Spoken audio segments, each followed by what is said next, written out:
नमस्कार, मैं जितेंद्र चतुर्वेदी। आखिर भारत बांग्लादेश पर कोई कार्रवाई क्यों नहीं कर रहा है, ये सवाल लगातार उठ रहा है। और खास तौर से तब ये और बड़ा हो जाता है जब बांग्लादेश में जो हालात हैं उस पर गौर करें तो वहां पर लगातार हिंसा का दौर चल रहा है। अल्पसंख्यक समाज उनके निशाने पर है। इतना ही नहीं, वहां की घट रही घटनाएं भारत के लिए सुरक्षा से जुड़ी हुई चुनौतियां खड़ी कर रही हैं। क्यों? पाकिस्तान का दखल बढ़ रहा है, आईएसआई की एक्टिविटी किसी से छिपी नहीं है, जैश और लश्कर के कैंप वहां खुल रहे हैं और बाकायदे उनको ट्रेनिंग दी जा रही है। अलकायदा का मॉड्यूल वहां पर फल फूल रहा है। आईसीएस ने वहां पर चहलकदमी शुरू कर दी है। बड़ी बात यह है कि जो कट्टरपंथी तंजीमें हैं वो वहां पर एक तरह से कहें तो फल फूल रही हैं और जो भारत विरोध है वो वहां पर किसी से छिपा नहीं है। ये जो इकबाल मंच है या इस तरह की और जो तंजीमें हैं वहां पर वो क्या कर रही हैं, जमात वहां क्या कर रही है, उसका सिर्फ एक काम है, भारत विरोध को हवा देना। बात यही खत्म नहीं हो जाती। उसके आगे आप थोड़ा चलिए तो दिल्ली में जो 10 नवंबर को धमाका हुआ उसकी जांच पड़ताल से क्या निकलकर सामने आ रहा है? एक ही बात आ रही है, वो ये कि इसका कनेक्शन बांग्लादेश से भी, यानी बांग्लादेश की जमीन का इस्तेमाल आतंकी संगठन भारत के खिलाफ कर रहे हैं। और फिर थोड़ा सा और आगे चलिए तो क्या घटनाएं हो रही हैं साहब। ये जो टर्की है, ये जो चीन है, ये लोग क्या कर रहे हैं यहां पर? अगर देखें तो लाल मुनिरहाट एयरबेस ये क्यों डेवलप किया जा रहा है? भारत पर निगरानी रखने के लिए। उसके बाद में ठाकुरगांव, उसके बगल में ही 1000 बेड का वो कहने के लिए नर्सिंग होम बना रहे हैं ये लोग। वो सीधे सीधे जो है एक मिलिट्री बेस है जो चाइना अपने लिए बना रहा है। यानी वो तमाम देश और संगठन जो भारत को देखना नहीं चाहते हैं वो धड़ल्ले से बांग्लादेश का इस्तेमाल कर रहे हैं और मोहम्मद यूनुस उसका इस्तेमाल होने दे रहे हैं। या फिर यह कहा जाए कि वो जानबूझकर उन्होंने अपने दरवाजे खोल रखे हैं। ये परिस्थितियां हैं कहां? बांग्लादेश में। वहां जो कट्टरपंथी एक तरह से कहें कि लोग हैं और जो संगठन है, खुद उसमें एक तरह से आप कहें कि मोहम्मद यूनुस शामिल है, वो ग्रेटर बांग्लादेश की बात करते हैं जिसमें वो भारत की अखंडता को सीधे चुनौती दे रहे हैं। जब आप सिलीगुड़ी कॉरिडोर को मिलाकर नॉर्थ ईस्ट की बात कर रहे हैं और उसको बांग्लादेश के साथ शामिल कर रहे हैं तो इससे क्या बात निकल कर आती है? एक ही चीज कि सीधे सीधे यूनुस भारत को चुनौती दे रहे हैं। उसके बाद में भी भारत खामोश है। क्यों खामोश है? आखिर क्यों जो है चुप्पी साधी गई है? तब जबकि लगातार जो खबरें आ रही हैं वो ये बता रही हैं कि सिलीगुड़ी कॉरिडोर में सेना को बाकायदे तैनात कर दिया गया है। यही नहीं, नॉर्थ ईस्ट में चाहे असम हो, चाहे मिजोरम हो, मेघालय हो, त्रिपुरा हो, ये सब वो नॉर्थ ईस्ट के स्टेट हैं जो बांग्लादेश से जिनकी सीमा जुड़ती है। इन सब इलाकों में बीएसएफ जो है वो पूरी तरह से एक्टिव है। फॉरवर्ड पोस्ट तक जो है बनाई जा रही है और माउंटेन आर्मी तैनात कर दी गई है त्रिपुरा में। मिजोरम में बाकायदे वहां एक ब्रिगेड तैनात की जा रही है। यानी बांग्लादेश की घेराबंदी कर दी गई है, लेकिन उसके बाद में भी कोई कार्रवाई क्यों नहीं की जा रही है? यह मिलियन डॉलर सवाल है। और यह जो सवाल है वो अब भारत के भीतर से उठने लगा है। खास तौर से जो पीएम के समर्थक हैं, जो भाजपा के समर्थक हैं, वो ये बात लगातार कह रहे हैं कि साहब वहां अल्पसंख्यकों पर अत्याचार हो रहा है, सरकार खामोश बैठी हुई है और जो कुछ वहां चल रहा है वो सीधे तौर पर सिक्योरिटी थ्रेट है भारत के लिए। फिर भी सरकार कार्रवाई करने से क्यों बच रही? तो कारण क्या है? उसी पर हम लोग विस्तार से बात करेंगे। बातचीत थोड़ी लंबी होगी, लेकिन इसके सभी पहलुओं को हम लोग ठीक से समझने की कोशिश करते हैं। पहला कारण जो समझ में आता है किसी बड़ी कार्रवाई से बचने का, उसके बजाय भारत जो है वो डिप्लोमेटिक हल में लगा हुआ है। तो वो डिप्लोमेटिक हल में क्यों लगा हुआ है, क्यों वो इस तरह की सीधी कार्रवाई से बच रहा है, और क्या वो जो कार्रवाई होगी, अगर कोई होती है तो वो ऑपरेशन सिंदूर के तरीके की होगी। ये तमाम सारे पहलू हैं। लेकिन पहली चीज ये है कि बड़ी कार्रवाई से क्यों पीछे हट रहा है या क्यों नहीं कर रहा है। लंबा समय हो गया शेख हसीना को आए हुए, यहां जब से चुनाव की घोषणा हुई है उसके बाद से हालात खराब हो गए हैं। तो क्या कारण है भारत की चुप्पी की? देखिए, जो पहली और सबसे बड़ी बात बताई जा रही है और जो दिखाई भी दे रही है वो अमेरिका का सीधा हित बांग्लादेश में जुड़ा हुआ है।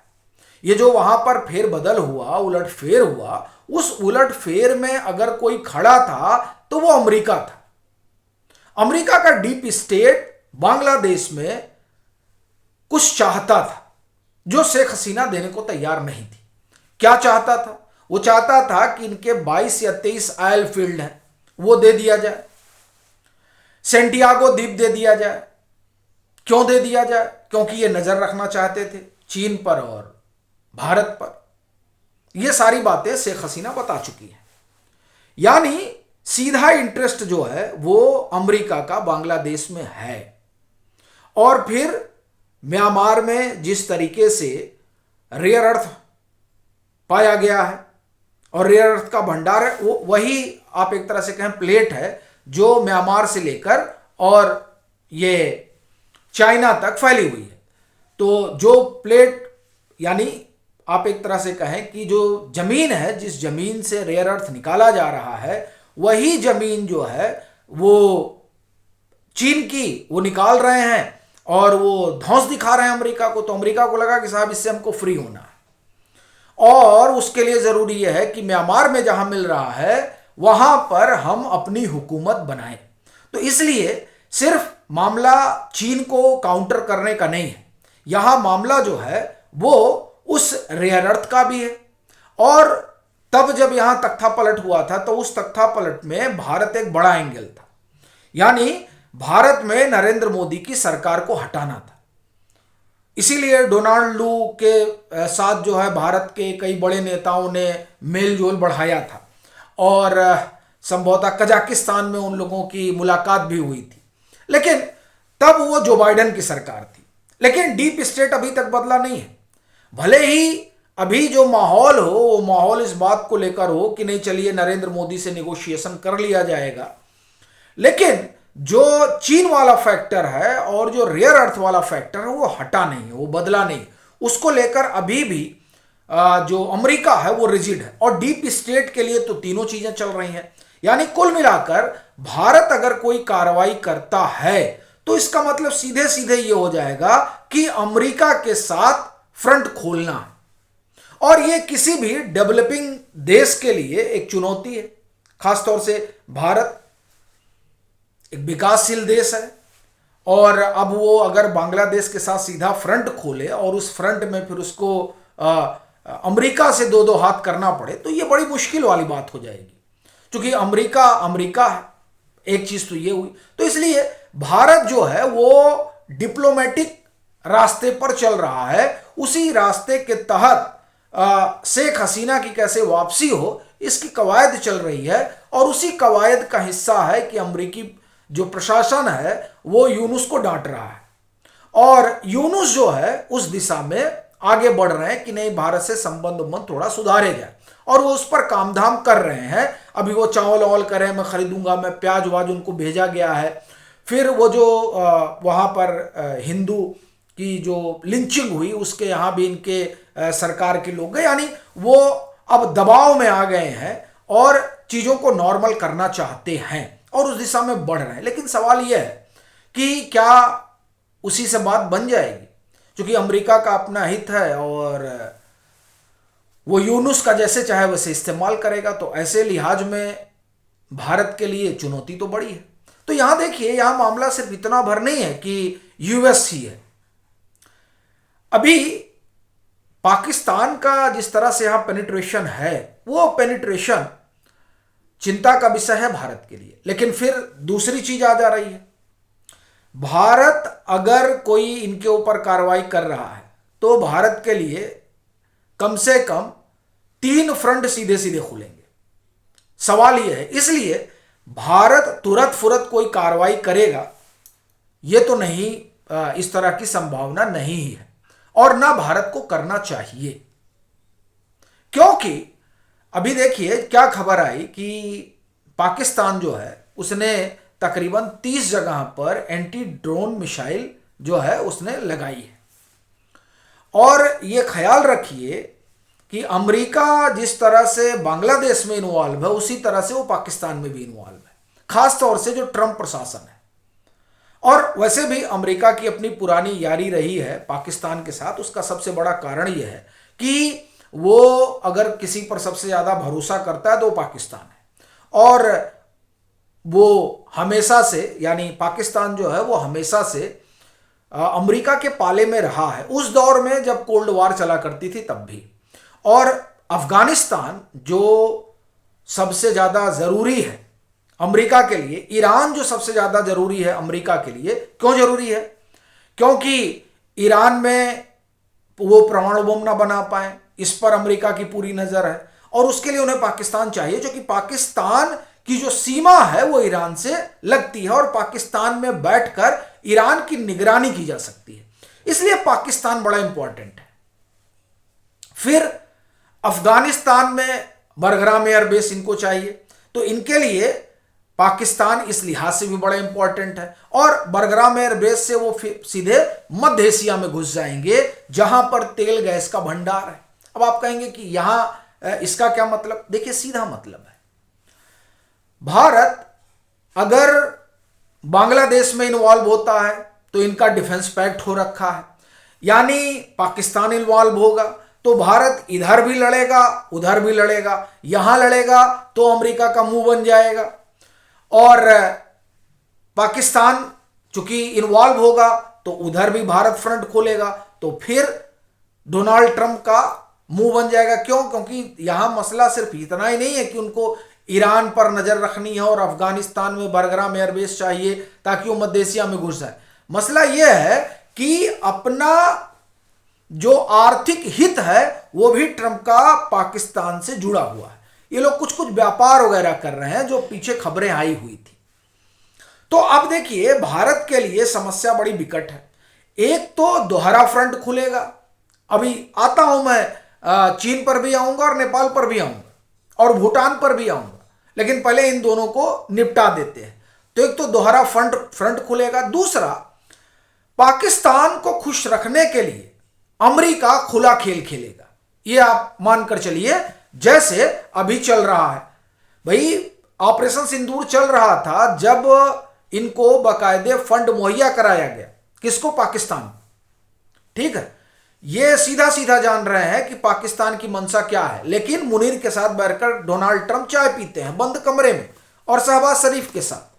क्यों? इनको रेयर अर्थ चाहिए, इनका अपना जो धंधा वहां क्रिप्टो वगैरह का है, फल फूल रहा है, उसके लिए मुनीर और शहबाज चाहिए, पाकिस्तान चाहिए। तो इसलिए जो है कुछ भी यहां शुरू होता है तो अमेरिकी प्रशासन इनको खुश रखने में कोई कोताही नहीं बरतेगा। और फिर आप एक चीज और देखिए, नेपाल भी हमारा पड़ोसी ही है, वहां पर भी पाकिस्तान का दखल है। क्योंकि देखिए वहां जो कुछ हुआ ना वो तो सीआईए ने कराया कहा जा रहा है, लेकिन सीआईए का यहां फ्रंटल कौन है?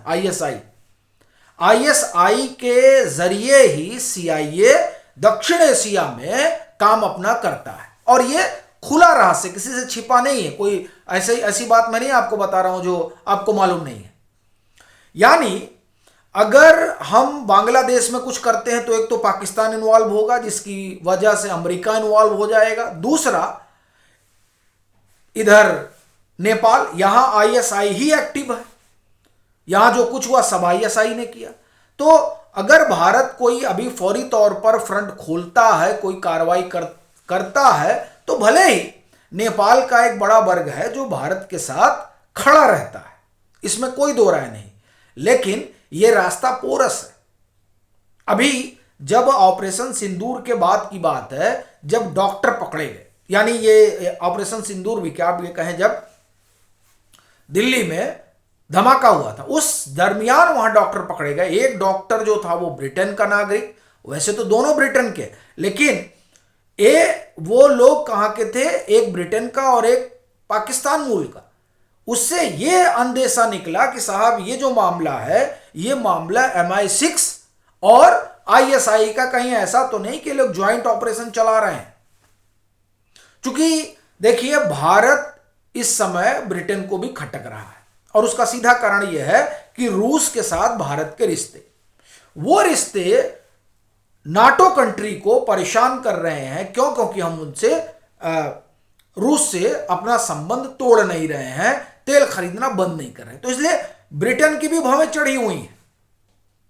तो अब अगर नेपाल में इस तरह से ISI एक्टिव है और भी जो दुनिया की दूसरी इंटेलिजेंस एजेंसियां वो एक्टिव हैं, तो अगर भारत इधर कोई फ्रंट खोलता है तो एक फ्रंट नेपाल से खोल दिया जाएगा। अब नेपाल में वैसे भी अशांति का माहौल है, वहां पर जनजी वंजी हो चुका है, तो पता चलेगा कि 2-4 हजार जनजी जो है वो इधर भेज दिए, तो होगा क्या कि भारत को कई फ्रंट पे लड़ना पड़ेगा साहब, एक साथ कई फ्रंट खुल रहे हैं। अब आप चीन की अगर बात करें तो देखिए चीन भारत से सीधा कोई पंगा नहीं लेने जा रहा है, वो एकदम आप एक तरह से कहें कि लाउड एंड क्लियर है। क्यों?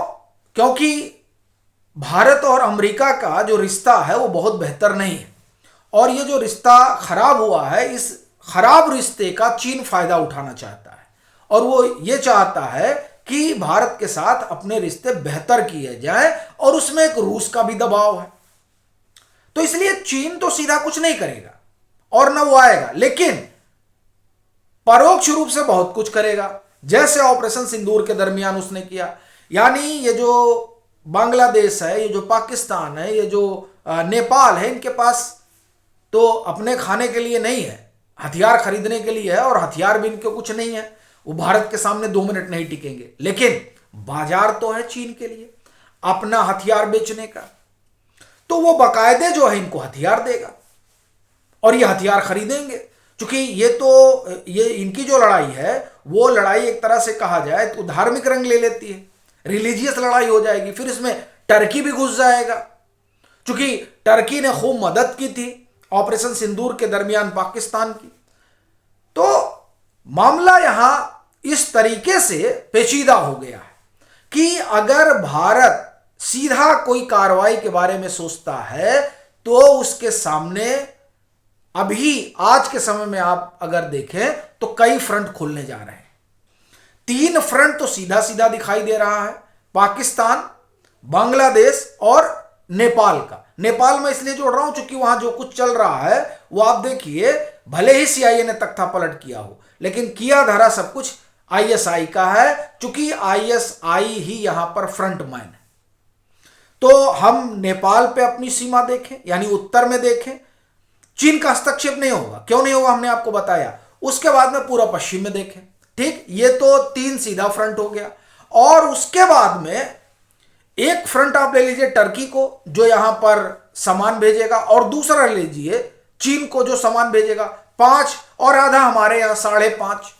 भारत को 5.5 फ्रंट पर सीधे सीधे लड़ना पड़ेगा। अच्छा, उसमें जो पाकिस्तान है वो न्यूक्लियर स्टेट है और मुनीर जो है वो क्या करेंगे किसी को पता नहीं है। PM ने कह रखा है कि हमें कोई परमाणु बम की धमकी से डरा नहीं सकता। ये बात तो ठीक है, लेकिन फिर सवाल यही है कि भारत जो 2047 की बात कर रहा है कि 2047 में हम कहां खड़े होंगे, भारत का गोल 2047 का है। वो अगर यहां फंसता है तो 2047 का गोल प्रभावित होगा। और फिर जो हमने कहा है कि हमको इतनी ट्रिलियन की इकोनॉमी बनानी है, वो बनाने के लिए जरूरी है कि विकास की गति चले। अगर आप लड़िएगा तो पहले लड़ लीजिए। इसलिए भारत जो है वो फूक फूक कर कदम रख रहा है और यही कारण है कि डिप्लोमेटिक रास्ते तलाशे जा रहे हैं और उसी के तहत यूनुस पर दबाव बनाया जा रहा है कि वहां पर हिंसा रुके। और वो देखिए, वो जो डिप्लोमेटिक रास्ते हैं वो रास्ते काफी हद तक असरदार साबित हो रहे हैं। जिस तरीके से वहां पर सुप्रीम कोर्ट के मुख्य न्यायाधीश को बनाया गया, जिनका शेख हसीना से सीधा जो उनको शेख हसीना कैंप का माना जाता है, खलीलुर रहमान एनएसए हैं, वो शेख हसीना की वापसी की कोशिश में लगे हुए हैं। अमेरिका सीधे सीधे दबाव बना रहा है कि बिना आवामी लीग के जो है चुनाव कैसे आप कराइएगा। रूस सीधा दबाव यूनुस पर बना रहा, यानी डिप्लोमेटिक तरीके से बांग्लादेश को रास्ते पर लाने की कोशिश हो रही है, बजाय इसके कि सीधा कन्फ्रंट किया जाए। और भारत यही कोशिश कर रहा है कि सीधे कन्फ्रंटेशन में जाने के बजाय बांग्लादेश को रास्ते पर ले आया जाए। अन्यथा देखिए, आखिरी रास्ता तो वही है, उस पर फिर जाना ही पड़ेगा भारत को। लेकिन अभी फिलहाल कोई एक तरह से कहा जाए कि कार्रवाई ना करने का कारण यही है। और इसीलिए जो सेना है वो पूरा मुस्तैद है, लेकिन सजग है और इंतजार कर रही है। मेरी जो अपनी जानकारी है, उस जानकारी के लिहाज से कुछ समय है और संभवतः उस टाइम पीरियड के बाद कुछ होगा। लेकिन अब वो टाइम पीरियड कब पूरा होगा, ये भी एक बात है। लेकिन जो उसमें सबसे बड़ा मसला है वो यही है कि तुरंत फुरत में कोई बड़ी कार्रवाई ना करने का जो हमने आपको डिटेल में कारण बताया, वही दिखाई दे रहा है।